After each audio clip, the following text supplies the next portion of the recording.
ሰላም ቤተሰብ እንዴት ናችሁ? ያለፈውን ቀን ሮብ ዕለት ቪዲዮ አልለቀኩም ነበር።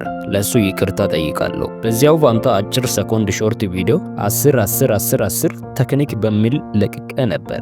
እንደተጠቀማችሁበት ተስፋ አደርጋለሁ። አሁን ዛሬ ደግሞ አንብቤው የተመቸኝን እና በህይወቴ አጋጥሞኝ የነበረ ችግርን የቀረፈልኝን መፍትሄ ነው ዶክተር ኢዮብ ማሞ የጻፈውን እጥን ምጥን አድርጌ ለእናንተ የማቀርበው። እሱም ምንድነው ትሉ ይሆናል። በአጭሩ ለመግለጽ የመገደል ስሜት በሚል አሁን ለትንሽ ደቂቃዎች አብረን እንቆያለን። ብዙዎቻችሁ ይህ ችግር አጋጥሟችሁ ይሆናል፣ ወይም ለአንዳንድ ሰዎች አሁንም ችግር የሆነባችሁም ትኖሩ ይሆናል።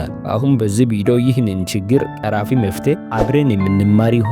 ለዚህ ቻናል አዲስ የሆናችሁ ይህንን የመነቃቂያና የእውቀት ቤት ጎራ እንድትሉ በአክብሮት ይጠይቃችኋለሁ። እናም አንድ ነገር ላሳስባችሁ፣ ይህ ዓመት ለማለቅ 3 ወራት ቀርቶታል። እናም እኔ በእነዚህ ወራት ውስጥ ባነሬን እንዳያችሁት 5000 ሰብስክራይበር የመግባት እቅድ አለኝና ሁላችሁም ሰብስክራይብ ያላደረጋችሁ ሰዎች ይህንን ለእናንተ አእምሮ ልዕልና ስል በየቀኑ የሚተጋውን ቻናል ሰብስክራይብ ብታደርጉ ምንም አይደለምና ሰብስክራይብ በማድረግ ሁላችሁም እንድታግዙኝ በአክብሮት እጠይቃችኋለሁ። አሁን ላይክ በማድረግ ቀጥታ ወደ ቪዲዮ እንሄድ።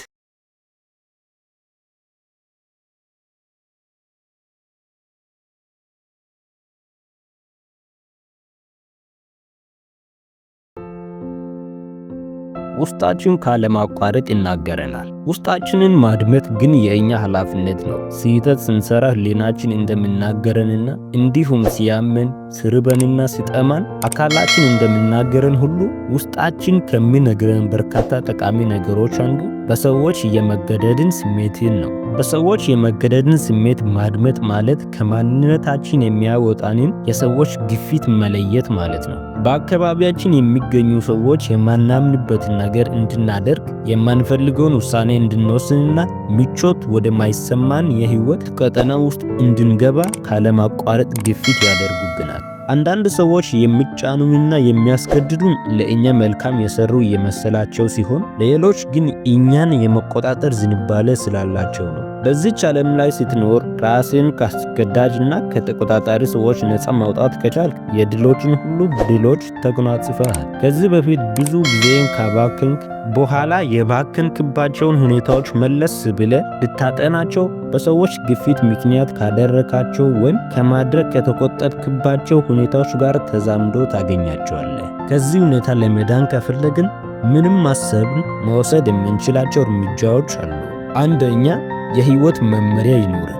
የህይወታችንን መመሪያ በመለየትና በማወቅ ያንን ማዳበርና በዚያ ዕውቀት መደላደል አስፈላጊ ጉዳይ ነው። ራሳችንን ካልመራን የመጣው ሰውና ገጠመኝ ይመራናል። ራሳችንን ስንመራ ግን ሁሉን የምንመዝን እንሆናለን። ሁለተኛ፣ ገደባችንን እንወቅ።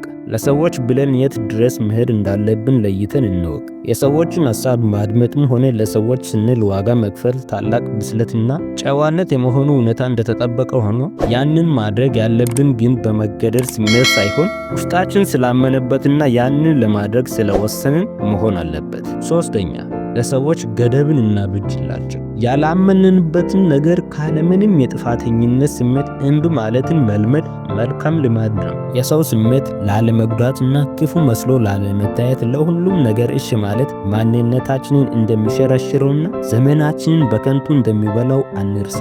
ከፈዘዝንበትና ከደነዘዝንበት ሁኔታ እንነሳና እንውጣ። ለማን ሰውና ለምን አይነት ሁኔታ እሺ እንደምንል ለይተን እንወቅ። የራሳችንን ጉዞ ከሰዎች እጅ እናውጣና ወደ ራሳችን እጅ እናስገባ። እስከዚህ ድረስ ስላዳመጣችሁን ከልብ አድርጌ አመሰግናለሁ። እንደተጠቀማችሁበት ተስፋ አደርጋለሁ። እዚህ ጋር ስለ ምስጋና የሰራሁት ቪዲዮ አለ፣ እዛ እንገናኝ።